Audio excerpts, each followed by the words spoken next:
बुद्धिविवर्धनकारणलिङ्गम् सिद्धसुरासुरवन्दितलिङ्गम् तत्प्रणमामि सदा शिवलिङ्गम्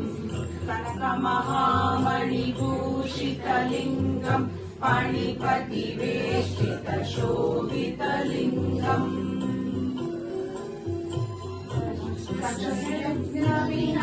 विनाशकलिङ्गम् तत्प्रणमामि सदा शिवलिङ्गम्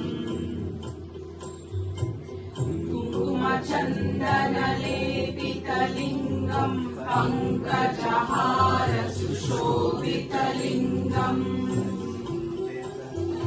सञ्चितपापविनाशनलिङ्गम् तत्प्रणमामि सदा